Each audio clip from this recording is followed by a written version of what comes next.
నమస్కారం. ఈ రోజున మీకు తెలుసు, నన్ను మొన్న 2 రోజులు హౌస్ అరెస్ట్ చేశారు. హౌస్ అరెస్ట్కి ముఖ్య కారణం ఏంటంటే నేను భీమవరం వెళ్ళకూడదు, ఆకివీడు వెళ్ళకూడదు. హౌస్ అరెస్ట్ చేస్తే సరే ఏం చేస్తాం, హౌస్ అరెస్ట్లో ఉన్నాను. తర్వాత నిన్న మళ్ళీ బయలుదేరి భీమవరం వెళ్దామని బయలుదేరితే నేను కరెక్ట్గా భీమవరం వెళ్ళి పాలకొల దగ్గరికి వెళ్ళేటికి అప్పుడు దాకా పోలీసులు ఎక్కడా కనపడలేదు. నాకు పాలకొల దగ్గర సెంటర్లో ఉండి నేను అక్కడ ఆ రూట్లో వెళ్తున్నట్టు వాళ్ళకి తెలిసినట్టుగా టక్మని 10 మంది వచ్చి ఆపేశారు. నాకు చాలా ఆశ్చర్యం అనిపించింది. వాళ్ళకి నేను ఎలాగొస్తున్నాను అన్నది ఎలా తెలుసు? నాకు అనిపించింది ఏంటంటే నా ఫోన్ సర్వేలెన్స్లో ఉంది, వాళ్ళ పోలీస్ సర్వేలెన్స్లో ఉంది. పోలీసులు నా ఫోన్ని ట్యాప్ చేస్తున్నారు, నేను మాట్లాడుకుంటున్నాయి కూడా వింటున్నారు. నేను ఎవరితో మాట్లాడినా నాకు భయం, బాధ కలిగింది. నేనే ఏమీ యాంటీ టెర్రరిస్ట్ కాదు, టెర్రరిస్ట్ని కాదు కదా. లేకపోతే నేను ఏ గొడవలు ఏమీ రెచ్చగొట్టి నా జీవితంలోనే ఎప్పుడు ఏ గొడవలు రెచ్చగొట్టిన ఇది లేదు. నేను ఒక డిసిప్లైన్డ్ పొలిటీషియన్. నేను పొలిటికల్గా వెళ్తాను తప్పితే నా మీద దాడి చేసిన వాళ్ళని కూడా నేను క్షమించాను. నా మీద దాడి చేసిన వాళ్ళని నేను క్షమించాను. మీ రాజమండ్రిలో ఉన్న విలేకరులందరికీ తెలుసు ఆ సంఘటన గురించి. అటువంటిది నా మీద పోలీసులు ఈ రకంగా ఫోన్ ట్యాపింగ్ చేయడం అన్నది నాకు నచ్చలేదు. నేను మరి ఎవరికి రిపోర్ట్ చేయాలో చూసి వాళ్ళకే రిపోర్ట్ చేస్తాను. తర్వాత ఇంకోటి ఏంటంటే అక్కడ భీమవరం ఆకివీడులో జరిగిన గొడవ అన్నది చాలా దారుణమైన గొడవ. నేను ఆ గొడవ అంతకు ముందు రోజున ఆకివీడులోని కొంతమంది ఈ గొడవ జరిగేలాగా ఉంది, మేము చాలా భయంతో ఉన్నాము, రేపు ఆయన రాజుగారు చాలామందితో వస్తారని కబురు పెట్టారు, భయంగా ఉంది, గొడవలు జరుగుతున్నాయేమో అని చెప్పి నాకు చెప్పడం జరిగింది. చెప్తే మీరు రాగలరా మార్నింగ్ అంటే వద్దమ్మా నేను రాలేను అని చెప్పేసి చెప్పాను. రాలేనని నేను చెప్పాను.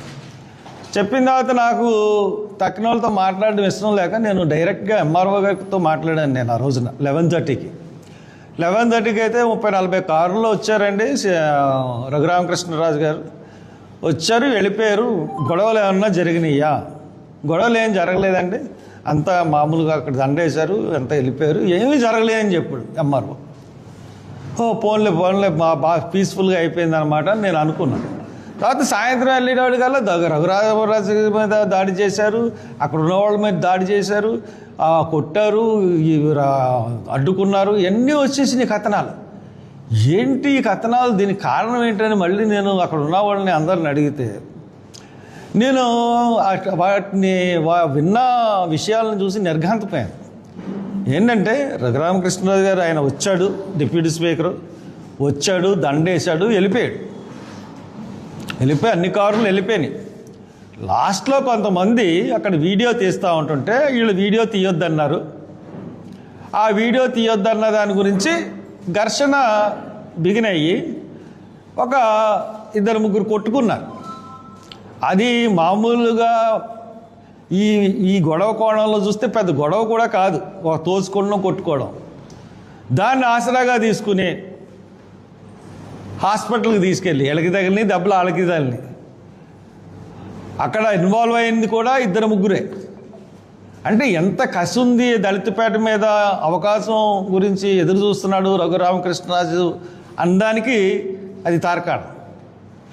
వెంటనే 3 గంటలకు వచ్చి గొడవ జరిగిందంట అని చెప్పి 3 గంటలకు వచ్చి 3 గంటలకి ఆ పేటలో ఎవరిని దొరుకుతాడని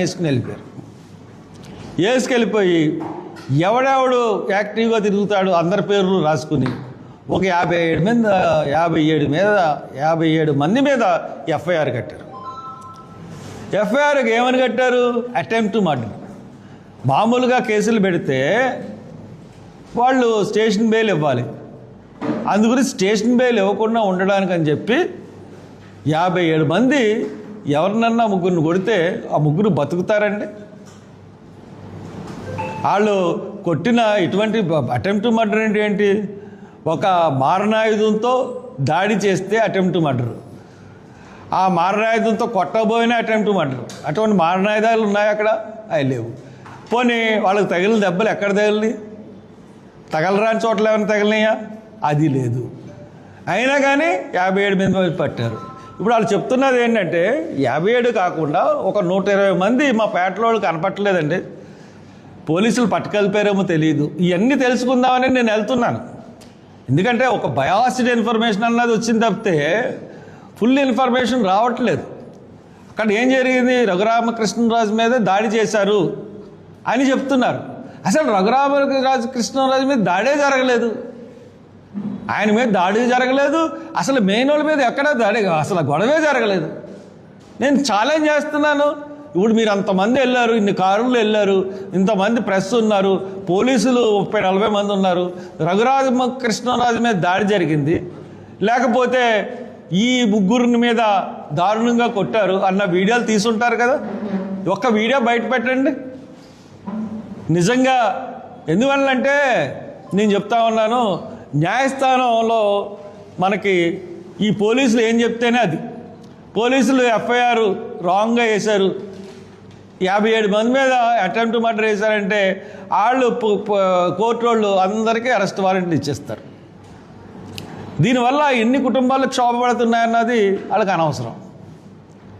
కాబట్టి ఇది చాలా దారుణం.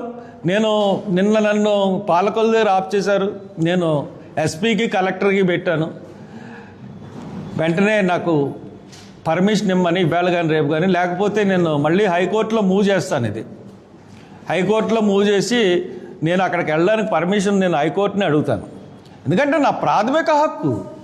నేనేమన్నా 144 సెక్షన్ని నేను ఉల్లంఘిస్తున్నానా? పోనీ నేను వెళ్తున్నది నేను నా డ్రైవరు ఇద్దరు వెళ్తాం. 144 సెక్షన్ అంటే 3-4 కన్నా ఎక్కువ గుమ్మకూడదు. నేను ఎవడో ఇంట్లోకి వెళ్ళి కనుక్కుంటాను, గుడి పరిసరాల్లో ఏం జరిగిందో కనుక్కుంటాను. దానికి నాకు 144 సెక్షన్ ఎలాగ నా మీద ఇదవుతుంది? అసలు భీమవరమే వెళ్ళకూడదు అంటే నేను భీమవరమే వెళ్ళకూడదు, ఆకివీడి వెళ్ళకూడదు. ఇది ప్రజాస్వామ్యంలో ఉన్నావా?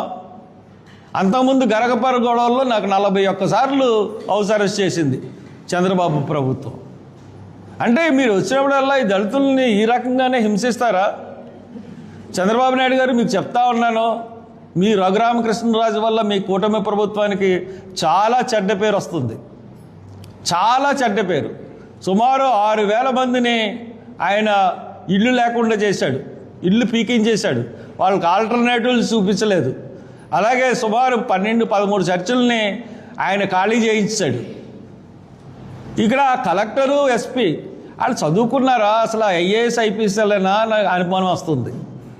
అరే మీరు ఈ రకంగా మీరు ఒక ఎమ్మెల్యే మాట వింటే మీరు చదువుకున్నది మీ స్వయం నిర్ణయాధికారం ఏం జరుగుతూ ఉంది? మీరు ఎమ్మెల్యే చెప్పిన మాట వేయనేస్తే రేపు పొద్దున్న ఇంకో గవర్నమెంట్ వస్తే ఈ గవర్నమెంట్ శాశ్వతమా? చంద్రబాబు నాయుడు గవర్నమెంట్ శాశ్వతమా? లేదా జగన్ గవర్నమెంట్ శాశ్వతమా? ఎప్పుడు ఏం జరుగుతుందో రాజకీయాల్లో తెలీదు. మీరు ఇబ్బంది పడతారు. ఐఏఎస్ ఐపీఎస్లు మీ కెరియర్ దెబ్బతిని తీసుకునే పరిస్థితులు ఇప్పుడు కోర్టులు ఉన్నాయి. అంత గమ్ముని తేలిపోద్దా? ఇప్పుడు ఇంకా 57 మంది చర్చిలకి మీరు నోటీసులు ఇస్తున్నాం, అనాథరైజ్ చర్చిలకి ఇవ్వండి.